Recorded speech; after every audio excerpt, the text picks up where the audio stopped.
Friends அனைவருக்கும் வணக்கம். Friends, நம்ம சார்ட்டிங் சீரீஸில் ஒரு சின்ன விஷயம் பார்க்க போகிறோம். என்னென்னா, மந்த்லி ஹையாக இருக்கணும் ஒரு ஸ்டாக்கு. அதே நேரத்தில் வீக்லி டைம் ஃப்ரேமில் பார்த்தோன்னா அதுவும் ஹையாக இருக்கணும். அதே நேரத்தில் டெய்லி இன்றைக்கும் அந்த ஸ்டாக்கு பாசிட்டிவாக இருக்கணும். அப்படி ஒரு ஃபார்முலாவை நம்ம எப்படி போகிறதுன்னு பார்க்க போகிறோம். இப்போ ஆல்ரெடி இங்கே நீங்கள் போட்டு வச்சுருக்கிறேன். ஏற்கனவே உங்களுக்கு ஓரளவுக்கு தெரியும். தெரியலனா என்னுடைய வீடியோ பின்னாடி போய் பாருங்கள்.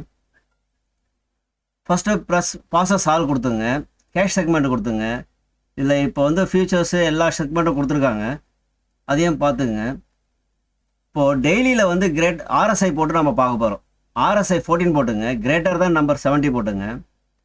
First formula. இந்த ஃபார்முலா எதுக்கு உதவுனா, இதை நீங்கள் டெய்லி 1 டே 2 டே 3 டேஸ் n டேஸ்ன்னு கொடுத்தீங்கன்னா எத்தனை நாள் கொடுக்குறீங்களோ அத்தனை நாளைக்கு யூஸ் ஆகும். வீக்லி கொடுத்துக்கலாம், 1 வீக் கொடுத்துக்கலாம், 1 குவார்ட்டர் கொடுத்துக்கலாம், 1 இயர் கொடுத்துக்கலாம். அது நீங்கள் ப்ராக்டிஸ் பண்ணி பாருங்கள். இப்போ நம்ம டெய்லியில் 70% கொடுத்துருக்குறோம், வீக்லியில் 75 கொடுத்துருக்குறோம், மந்த்லியில் 80 கொடுத்துருக்குறோம். இதே daily close greater than number 100 கொடுத்தோம்னா 100 ரூபாய்க்கு மேலே இருக்கக்கூடிய ஸ்டாக்ஸு வரும் ஃப்ரெண்ட்ஸ். ஓகேங்களா? இது எந்த அளவுக்கு வேலை செய்யுது, நவா லிமிடெட்னு ஒன்று வந்திருக்கு இல்லைங்களா? அதை நம்ம எப்படி இருக்குதுன்னு போய் பார்க்கலாம். அந்த ஸ்டாக்ஸ் பாருங்கள்.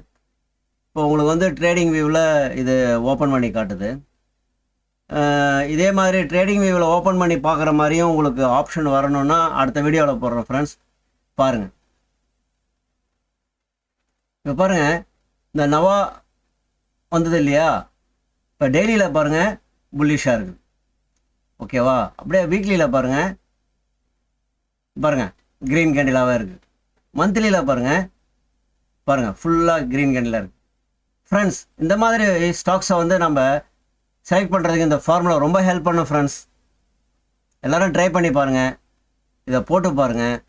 உங்களுக்கு சக்ஸஸ்ஃபுல்லாக இருந்துச்சுன்னா கமெண்ட்ஸில் சொல்லுங்கள். அப்புறம் HSCL அடுத்த ஸ்டாக்ஸ் பார்க்கலாம் ஃப்ரெண்ட்ஸ். அதேமாதிரி 2-3 ஸ்டாக்ஸை நம்ம பார்க்கும்போது நம்ம போட்ட ஃபார்முலாஸ் வேலை செய்யுதா இல்லையான்றதை நம்ம தெரிஞ்சுக்கலாம். இப்போ இந்த நவா ஸ்டாக்ஸை பார்க்கும்போது உங்களுக்கு டெய்லியில் க்ரீன் கேண்டில்ஸ் இருக்குது, வீக்லியில் க்ரீன் கேண்டில்ஸ் இருக்குது, மந்த்லியில் க்ரீன் கேண்டில்ஸ் வந்திருக்கு. இப்படி ஸ்ட்ராங்காக இருந்ததுன்னா இந்த 3 ஸ்டாக்குமே உங்களுக்கு 200 moving average and 20-50 moving average நீங்கள் போட்டு பார்த்தீங்கன்னா அருமையாக பாசிட்டிவாக இருக்கும் ஃப்ரெண்ட்ஸ். 20, 50, 100, 200 மூவிங் ஆவரேஜ் சும்மா அப்ளை பண்ணி பாருங்களேன். பார்த்தீங்கன்னு வச்சிங்களேன், அப்படியே சூப்பராக 200 கீழே இருக்குது பார்த்தீங்களா? 50, 20, 50 எல்லாமே கீழே இருக்குது பாருங்கள். அப்படின்னா ஸ்ட்ரென்த்தாக இருக்குன்னு அர்த்தம். ஓகேங்களா ஃப்ரெண்ட்ஸ்? அப்புறம் HSCL நம்ம போட்டோம், அதையும் பார்த்துருவோம். அப்புறம் MICL போட்டோம், அதையும் பார்த்துருவோம். பாருங்கள், மைக் எலக்ட்ரானிக்ஸ் அருமையாக மேலே போயிருக்காங்க பாருங்கள். HSCL வந்துக்கிட்டே இருக்குது, அதையும் பார்த்துருவோம். பாருங்கள், அதுவும் பாருங்கள். இப்போ டெய்லியில் பார்க்குறீங்க, அதுவும் க்ரீன் கேண்டிலாக இருக்குது. வீக்லியில் பார்க்குறீங்க, அதுவும் க்ரீன் கேண்டிலாக இருக்குது. மந்த்லியில் பார்க்குறீங்க, அதுவும் க்ரீன் கேண்டிலாக இருக்குது. இந்த மாதிரி இந்த ஃபார்முலா யூஸ் பண்ணி எல்லோரும் பயனடையுங்கள் friends. Thank you, bye bye. Formula இன்னொரு ட்ரிப் காட்டுறேன் பாருங்கள். நீங்கள் இதை ஈஸியாக போடலாம். எப்படி போடுறதுன்னு உங்களுக்கு சொல்லியிருக்கேன். Bye bye friends. Like and subscribe friends. Bye.